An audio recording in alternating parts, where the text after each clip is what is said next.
Well, ladies and gents, this is History Makers, Aristophanes, by the channel of the Sarcastic person. Aristophanes, the father of comedy, around the Athens time, I guess. Yeah, I think I've seen the character in Assassin's Creed Odyssey. That was fun. So yeah, Aristophanes, if I know correctly, he's the guy who basically dumps on everybody, right? Making fun of everybody. I guess that's what this guy is. Or maybe I'm mistaken. Nah, I'm pretty sure that's what this guy is. So yeah, this is gonna be fun. He told the Athenians they were disaster and they gave him a prize. Aristophanes wrote in the new theatrical genre of comedy during the golden age of Athens and used his play to viciously satirize Athenian society. They create a fabulously clear portrait of ancient Athenian life, and they have the corollary benefits of being funny as hell. Yeah, that is it's definitely this guy. I love how he basically just breaks everybody's ego, just even the society of Athens itself. So it's gonna be a fun video. I love History Maker series, talking about great people and how everything great about the names of the history, like Dante, the Aristophanes here, Homer. So yeah.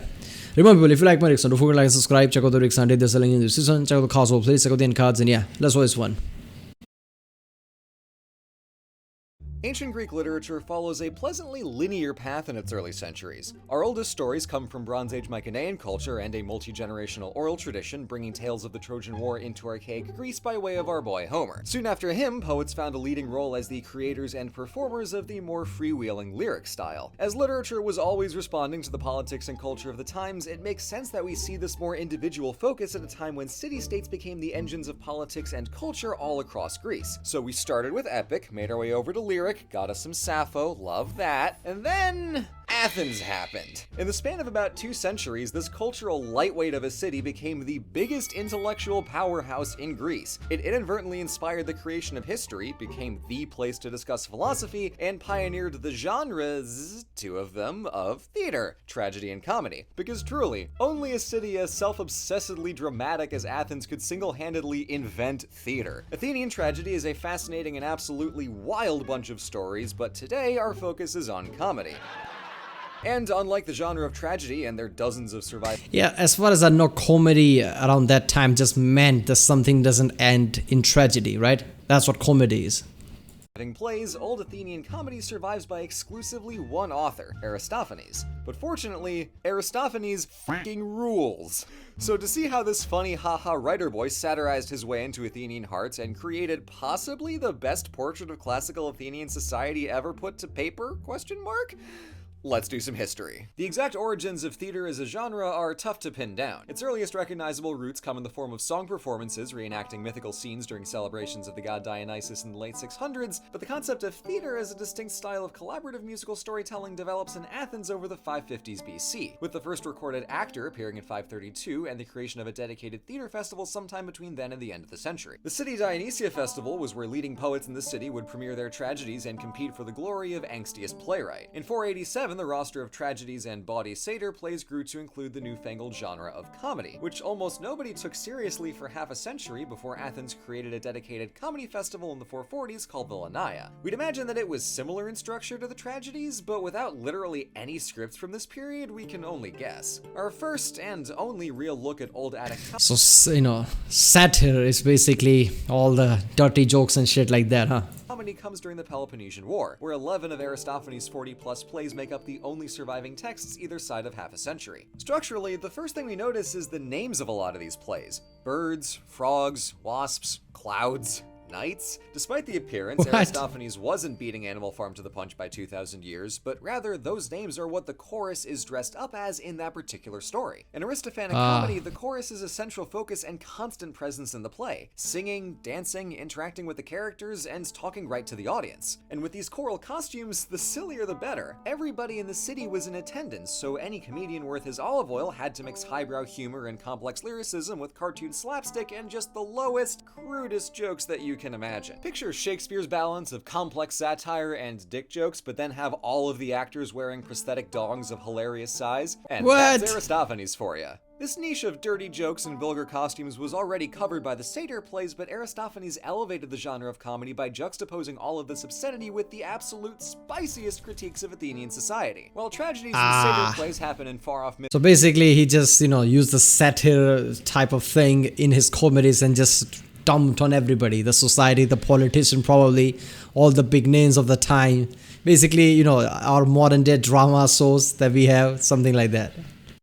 myths and legends, most Aristophanic comedies are set in contemporary Athens right in the middle of the Peloponnesian War. Because for all its glories and successes, many Athenians would describe their city as a hot mess. The political system of Demokratia was new and shiny, but the assembly was pliable, so Athenian democracy had a concerning vulnerability to greed, warmongering, and imperialism. And the high-minded egalitarianism stopped firmly at men, because even by the standards of ancient Greece, Athens was sexist as hell. Worse yet, these were just the self-inflicted problems from long before the war with Sparta, which even itself was a bit of an own goal. What's most revealing about Athens in particular is how they were fully aware of what was wrong, as Athenian historians and philosophers were right. Yeah, so basically, Aristophanes was using his comedy to dump on all the political, people, famous people, all the societal flaws and, all the issues, just like it happens today. I mean, the best news today, if you want to find, is usually in the comedy shows rather than actual news channels. So, comedians actually, dumping on the, people in power and things like that. That's what Aristophanes was doing. This is the, original guy for that, I guess. Right alongside Aristophanes in pointing out the many Volume is flaws too in their damn low. society. By volume, most of the surviving comedies are pure political satire, involving various harebrained schemes to end the Peloponnesian War. To give you a sense of how absurd these plays get, let me just take you through the list. Starting with Babylonians, he portrays the allies of the Delian League as slaves grinding in an Athenian mill, and Aristophanes was actually taken to court by the politician Cleon for slander. Hell of a debut. In Acharnians, one farmer attempts to make a unilateral peace treaty with Sparta just to stop them from burning his farm. Knights was another attack on Cleon just 2 years after getting taken to court for Babylonians. One of his most famous plays is Clouds, portraying the philosopher Socrates as a corrupt sophist and accusing him of profiting off the immoral teaching of persuasion skills to help people cheat their way out of debts. Wasp satirized the judicial system of the He dumped on Socrates, damn. notoriously litigious Athenians. An old man is addicted to serving on juries, so his family sets up a fake domestic court to keep him busy at home, where he judges the case of dog v stolen cheese. After the deaths of the Athenian Cleon and the Spartan Brasidas, it looked like peace might actually be at hand, so in 421, Aristophanes wrote Peace, where a farmer rides a dung beetle into heaven to rescue the buried goddess of peace by digging her out of her grave. The bird sees an Athenian leave the city to make a new home in the sky. He inadvertently becomes ruler of a bird kingdom and issues a trade embargo against the gods, blockading Olympus from receiving their sacrifices in a direct reference to the devastating Athenian siege of Melos, whereafter the protagonist replaces Zeus as king of the gods. Another hugely famous play is As far as he rapes less, it's gonna be fine. Strata, where the women of Greece go on a sex strike to force the men to make peace. Frogs leaves the Athenian setting for the underworld, as Dionysus is sad that Euripides recently died, so he goes to Hades to get him back. But it turns into a poetry contest between Euripides and his tragedian predecessor Aeschylus, and Dionysus ends up taking Aeschylus back instead. Brutal. Assemblywomen sees the women of Athens take over the city and make all property communal, which I guess means Aristophanes invented communism and did presage Animal Farm by 2,000 years? Wild. And his last play we have is Plutus, where the god of wealth regains his sight and no longer distributes riches at random. So everyone Yeah, so I guess when USSR was, putting, Lenin's, all the photos and everywhere, they should have put Aristophanes photos there too, because the original guy who invented communism. Everyone in Greece starts praying only to him instead of to the other gods. His later plays shift away from satire and towards domestic social comedy. This continues into Greek New Comedy and culminates in Roman comedy, which is literally just sitcom, and it's great.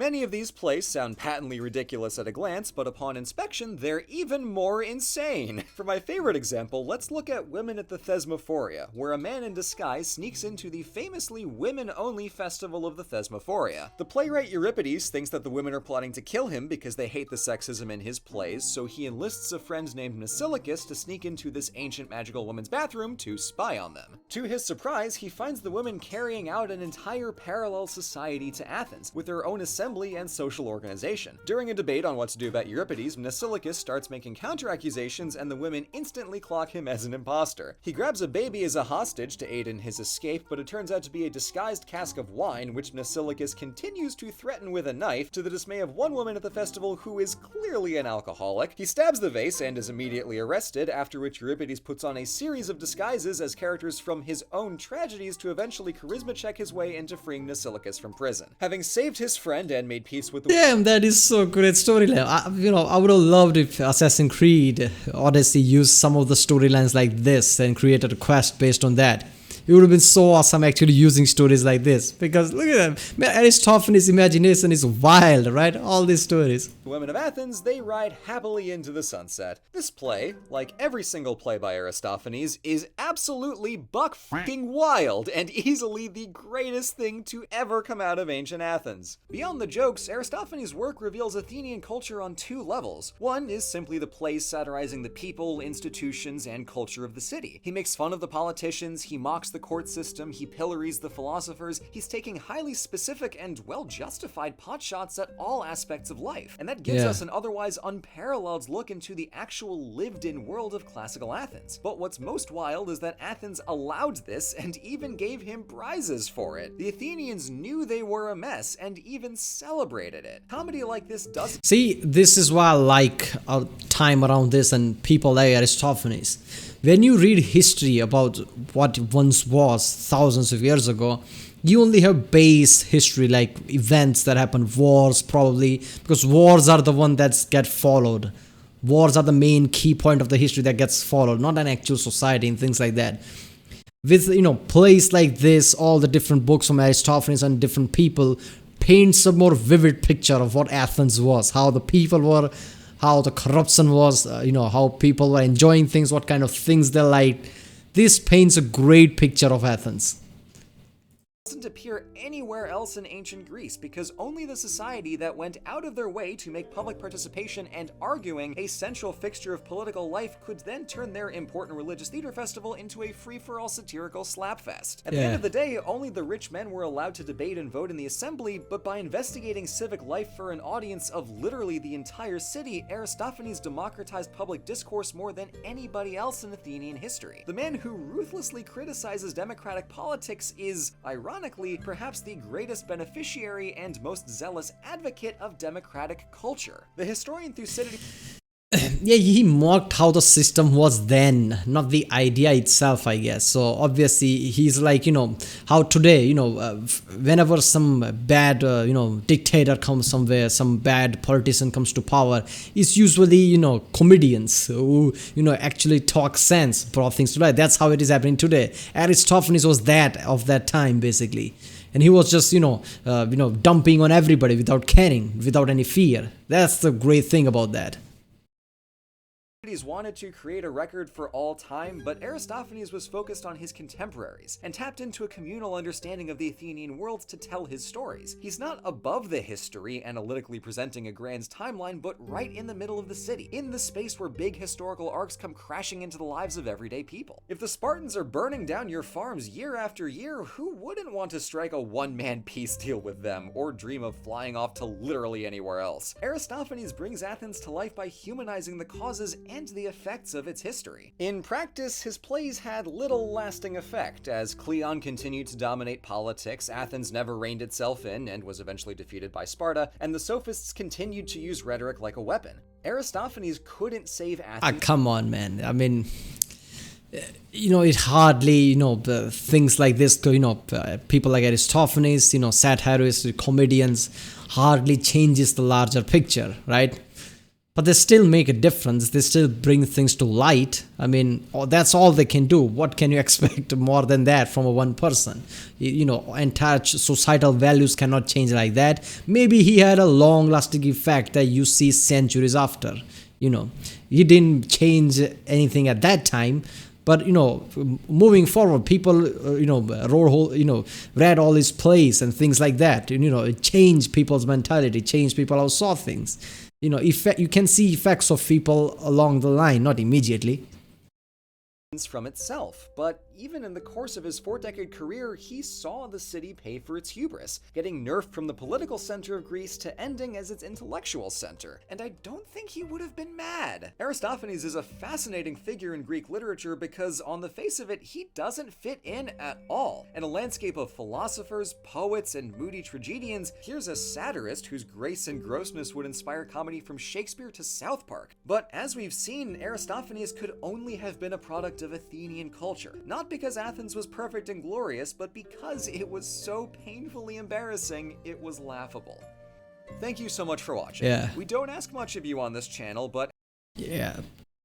Basically, he was a very important figure at the time. He was bringing all the societal flaws to the light, all the big figures, political figures, and all their, issues to light. I'm surprised nobody had him killed off, right? At the time, hiring somebody, just, secretly, have him killed off. Technology wasn't so great at the time, so, I doubt, if somebody silently murders somebody, you can find it out. So I'm surprised he survived. I'm surprised lots of people survived at the time. But that is an awesome thing, right? He didn't care. He just, cared about what he thought and what he wanted to do.